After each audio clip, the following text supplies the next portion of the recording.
In 1985, a videotape emerged from Lebanon showing William Buckley, the CIA's Beirut station chief, pale, visibly changed, and pleading for Washington to act. Behind that controlled image, US officials feared he was being tortured and interrogated by militants linked to Iran.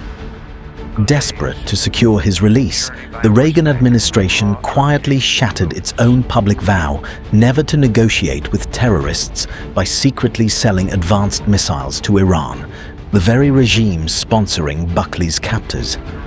Yet, trading arms for lives was merely the catalyst for a much darker scheme, as the White House covertly funneled the illicit profits from those missile sales directly into the jungles of Nicaragua to finance the Contras, a brutal anti-communist rebel army. Because Congress had explicitly outlawed any US funding for these rebels, this rogue executive operation directly subverted the Constitution, triggering the Iran-Contra affair, the most devastating political crisis to strike Washington since Watergate. To understand how the White House ended up breaking its own laws, we have to look at the two separate nightmares facing Ronald Reagan when he became president in 1981. Halfway across the world, the Middle East was boiling. Following the 1979 Iranian Revolution, a wave of anti-American hatred swept the region. Radical Islamic militants, funded by Iran, began kidnapping US citizens off the streets of Beirut, holding them in hidden basements to use as political pawns. Meanwhile, in Central America, Reagan faced what he considered an even deadlier threat: the spread of communism in America's own backyard. 2 years earlier, in 1979, a group of Marxist rebels known as the Sandinistas had violently overthrown the US-backed government in Nicaragua and seized power. To the White House, this wasn't just a local civil war. Reagan and the CIA were absolutely terrified that the Soviet Union was using the Sandinistas to build a communist military base in Central America, just a short flight from the US border. Convinced that if Nicaragua fell to communism, the rest of Latin America would follow, the administration classified the Sandinista regime as a severe threat. Reagan decided he had to crush this new government from the inside out. If we don't want to see the map of Central America covered in a sea of red, eventually lapping at our own borders, we must act now. To destabilize the Sandinista regime, Reagan secretly authorized $19 million to fund and equip a covert proxy army known as the Contras. This American-backed militia was largely assembled from the violent remnants of Nicaragua's deposed dictatorship. Once deployed, their tactical operations bypassed conventional military combat and quickly devolved into ruthless brutality. Operating under CIA guidance, the Contras waged a systematic campaign of terror across the countryside, relying heavily on assassinations, economic sabotage, and civilian massacres to collapse the state from within.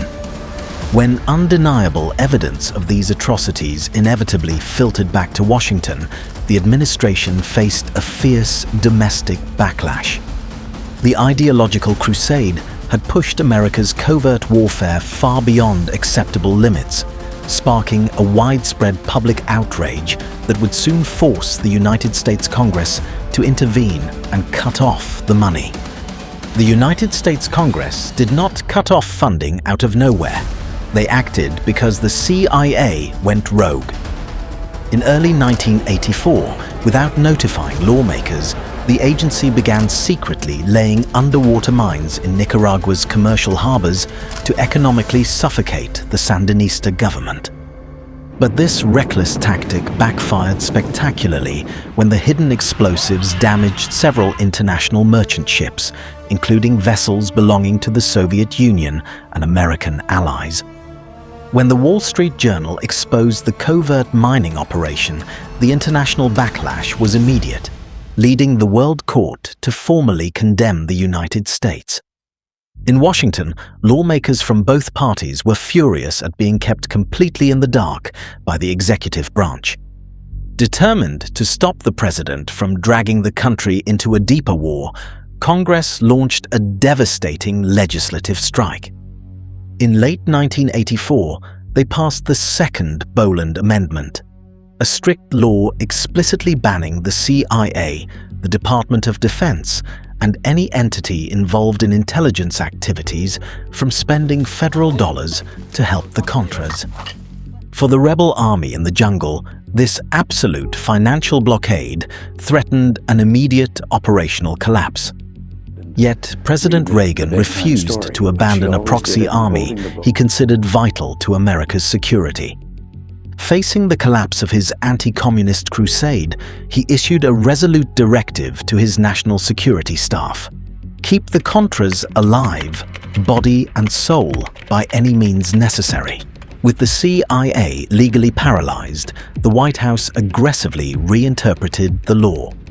The administration's lawyers argued that the National Security Council, a small advisory staff working directly inside the White House, did not technically qualify as an intelligence agency under the Boland Amendment.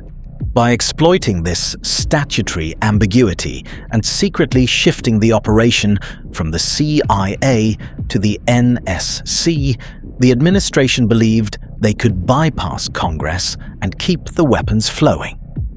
With the operation now secretly housed inside the National Security Council, the White House handed the mission to a highly trusted military aide, Lieutenant Colonel Oliver North. Since the US government could not legally arm the Contras, North decided to privatize the war. He recruited retired Air Force Major General Richard Secord and an Iranian-American businessman, Albert Hakim, to build a shadow intelligence agency from scratch. They called this covert organization the Enterprise. Operating completely outside the view of Congress, the Enterprise rapidly evolved into a massive, state-sponsored smuggling syndicate. Functioning as a parallel CIA, it possessed its own physical infrastructure, including a fleet of cargo planes, hidden airstrips, and secure communication grids. To fund it, Secord and Hakim set up a maze of Swiss bank accounts to launder millions of dollars in secret donations from foreign monarchs and wealthy American benefactors. But without the strict oversight of the US government, this patriotic mission was quickly consumed by personal greed. The Enterprise didn't just transport weapons to the Contras, they commodified them. Secord and Hakim systematically inflated the prices of the assault rifles and munitions they delivered, pocketing substantial profits while concealing the markups through shell companies. They skimmed millions of dollars in illicit profits to finance their own lavish lifestyles. What had started as an ideological crusade against communism had mutated into a transnational money laundering machine run by war profiteers. By mid-1985, North's private network was helping sustain the Contras, yet arming and feeding rebel forces in Nicaragua was hemorrhaging cash. The Enterprise desperately needed a larger, hidden source of money. At that same moment, a separate crisis paralyzing the White House, American hostages were being held in Lebanon. Israel and senior Reagan officials had begun exploring secret arms transfers to Iran, hoping Tehran could influence the captors. North joined that operation later in 1985. As the arms deals expanded and surplus money began accumulating, he saw how one covert mission could sustain the other. Funds generated through the Iran transactions could be redirected to keep the Contras fighting.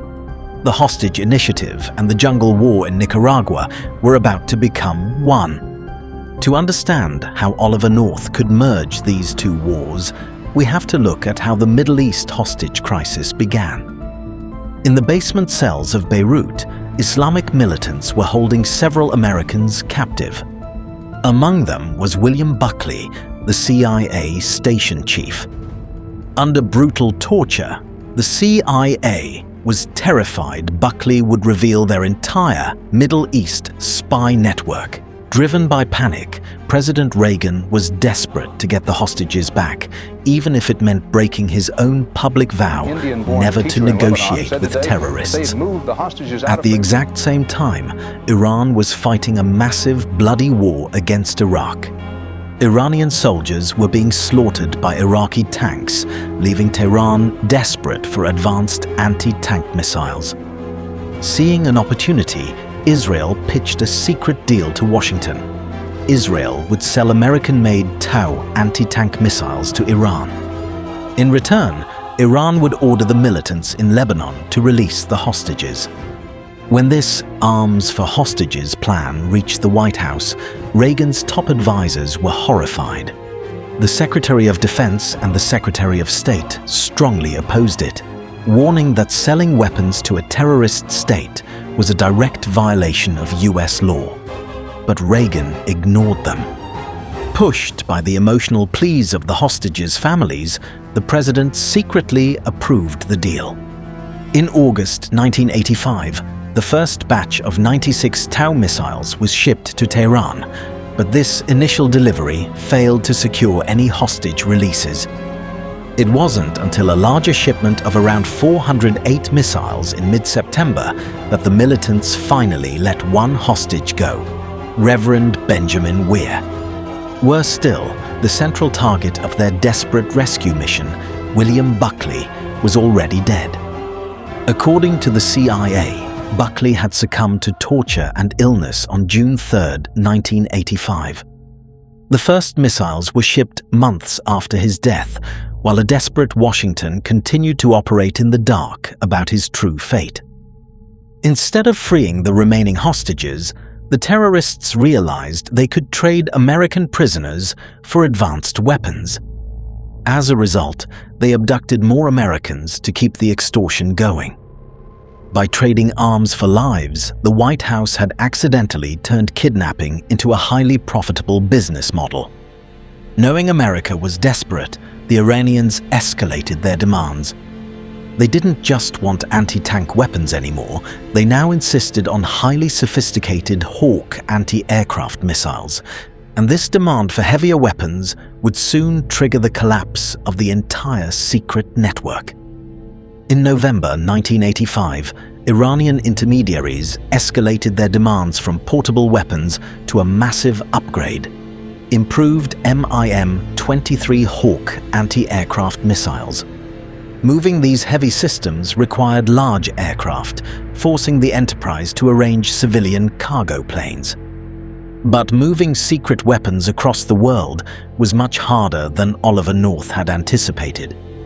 An El Al 747 carrying 80 Hawks was supposed to land in Lisbon, Portugal, and transfer cargo.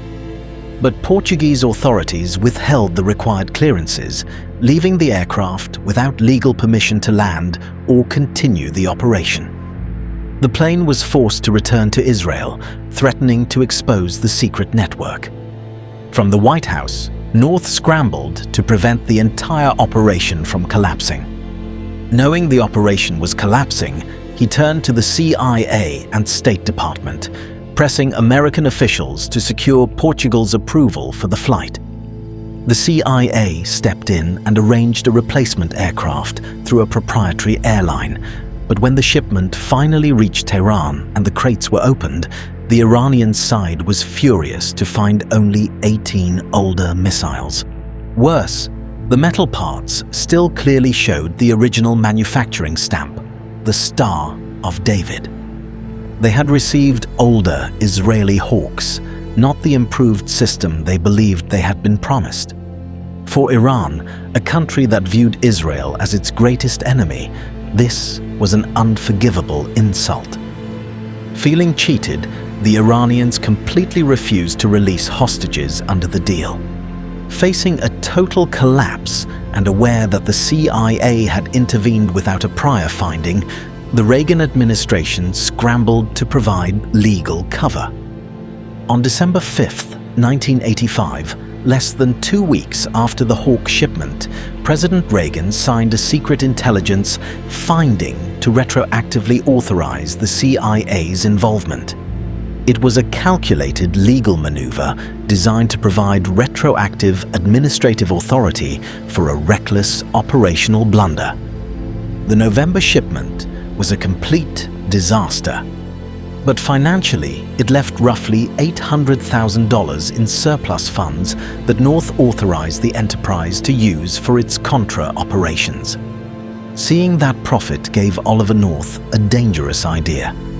By early 1986, the operation relied on an Iranian arms dealer named Manouchehr Ghorbanifar to act as the middleman between Washington and Tehran. The CIA already knew Ghorbanifar well. Years earlier, he had tried to sell fake intelligence to the US government. After he failed multiple lie detector tests, the CIA officially blacklisted him as a con artist, issuing a strict warning to all US agencies to never work with him. But the White House was so desperate for a deal that they ignored the CIA's warning and listened when Ghorbanifar proposed a predatory scheme: drastically overcharge the Iranians for American Tau missiles. In April 1986, North wrote the diversion memo. The plan was straightforward: take the extra profits from the inflated missile sales, hide the money from the US Treasury, and send it directly to the Contras in Nicaragua. In a single move, North combined 2 illegal operations into one self-funding machine. By secretly moving these funds, the Reagan administration bypassed Congress entirely, illegally taking control of government spending. But this funding network quickly turned into a massive theft operation. As millions of untraceable dollars flowed through this secret pipeline, Richard Secord and Albert Hakim, the men hired to run the operation, treated it like their personal ATM. They faked invoices, lied on shipping records, and pocketed up to 60% of the money from every weapons sale. Even as the Contras ran out of ammunition, Secord and Hakim hid millions in private Swiss bank accounts. They used the money to fund their lavish lifestyles, buying expensive real estate, luxury sports cars including a Porsche, and making personal investments. The enterprise had become a criminal syndicate run by war profiteers. Inside the White House, officials viewed the memo as a total success, a secret war that funded itself. Convinced that their system of offshore shell companies was impenetrable, the administration assumed they had pulled off the perfect crime. Until a morning in the skies over Nicaragua. October 5th, 1986. A Fairchild C-123 cargo plane, part of the Enterprise's secret fleet, was flying low over the jungles of southern Nicaragua to drop supplies to the Contras. The flight was routine. Then, Sandinista soldiers on the ground fired a Soviet-made surface-to-air missile that tore through the right engine. The aircraft spun out of control and crashed violently into the jungle floor. Out of the 4 crew members, the only survivor was Eugene Hassenfuss, an American cargo handler. Captured by Sandinista soldiers, Hassenfuss was paraded in front of the international press. Under questioning, he completely destroyed the White House's cover story. He publicly confessed that his secret supply flights were run by 2 men he knew as Max Gomez and Ramon Medina, which were fake names used by ex-CIA assets working for the Enterprise. But the Sandinista soldiers searching the crash site found more than just the aircraft debris. On the bodies of the dead pilots, they found ID cards linking them to a fake company set up by US intelligence. They found flight logs, maps, and pocket notebooks. Inside those documents were names, codes, and contacts linking the aircraft to a broader American-run resupply network operating from Ilopango. The secret resupply operation had now been exposed with hard, physical evidence. The documents from the crash site revealed the scale of the network and raised new questions about its connections to American officials. But the operation's highest-level organizers remained hidden, and the administration continued denying direct involvement. 1 month later, the remaining secret of this illegal operation in the Middle East was also exposed to the public. On November 3, 1986, a magazine in Lebanon exposed the secret. The United States was trading weapons to Iran in exchange for hostages. This news triggered massive panic in Washington. Oliver North knew federal investigators would soon raid his office for proof. On November 21st, he and his secretary, Fawn Hall, worked to remove and destroy documents connected to the covert network. For 30 to 60 minutes that evening, Hall helped North shred a stack of documents she estimated at 1.5 feet high. They pushed batches of papers into the office shredders, destroyed telephone logs and electronic notes connected to the broader covert operations.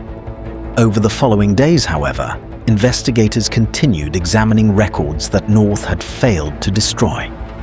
On November 25th, after his office area had been sealed, Hall concealed about 16 pages in her boots and behind her skirt. She then carried those documents out of the secured office area without authorization. Yet North had not erased the entire paper trail. Justice Department officials had already found a copy of the diversion memo on November 22nd, and the FBI later secured thousands of documents for the investigation. Those surviving records gave investigators evidence to keep moving, while Congress opened public hearings to expose how the covert network had operated. To compel Oliver North to testify on television, lawmakers granted him use immunity, meaning prosecutors could not use his compelled testimony or evidence derived from it to secure a conviction. The immunity did not end the criminal case, and in 1989, a jury convicted North on 3 charges. The danger emerged because his televised testimony had been seen by millions of Americans, including every witness who would later appear against him. When North appealed, the court did not rule that prosecutors had directly built their case from his television confession. Instead, it ordered the trial court to determine whether each witness had been influenced by the protected testimony. That standard became nearly impossible to satisfy, and after a key witness acknowledged that North's testimony had affected his own, the remaining charges were dismissed in 1991. Congress had not allowed North to walk free, but broadcasting immunized testimony had fatally complicated the prosecution.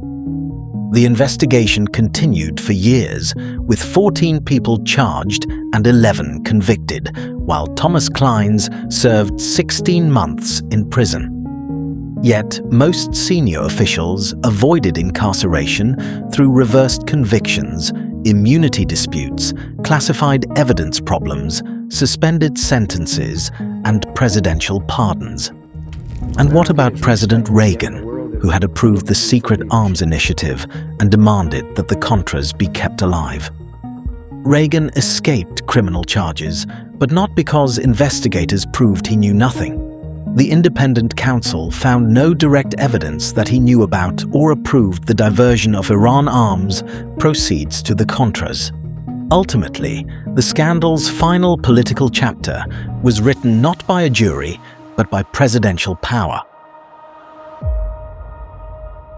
On Christmas Eve in 1992, President George H.W. Bush pardoned 6 officials: Caspar Weinberger, Robert McFarlane, Elliot Abrams, Claire George, Alan Fears, and Dwayne Claridge.